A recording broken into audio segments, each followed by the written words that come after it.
Ayon sa pag-aaral ng psychiatrist na si Kubler-Ross, may 5 yugto ang kalungkutan bago makalimot at tuluyang matanggap ang mga pangyayari. Ang unang yugto, galit. Para sa sabong ng dibdib ko, sa sobrang galit! Ganon? Ayaw mo sa akin? Hindi mo ko gusto, ha?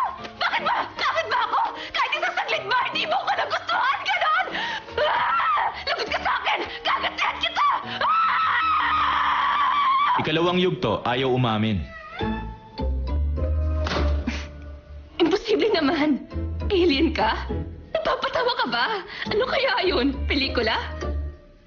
Baka may hidden camera? Bulaga! Bulaga! Nasa mata mo, no? Nasaan na yun? Ayun ang camera! Huli ka! May camera dito! Di ba? Ikatlong yugto, palusot.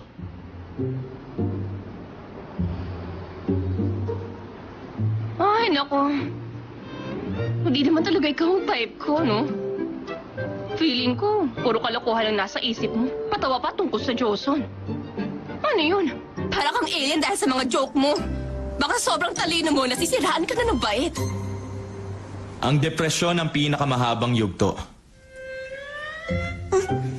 Umiiyak ng walang dahilan? Hindi nga.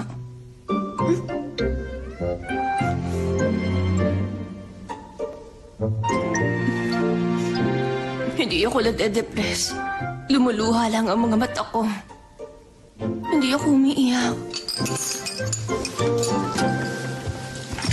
Yung bang lumuluha at umiiyak, magkaiba?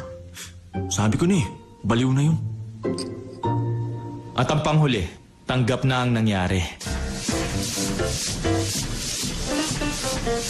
Humanda siya. Magpapaganda ako lalo. Dapat sumulong lawan niya sa akin. Kailangan pagsisihan ng kulokoy na yun na pinakawalan pa niya ang beauty ko!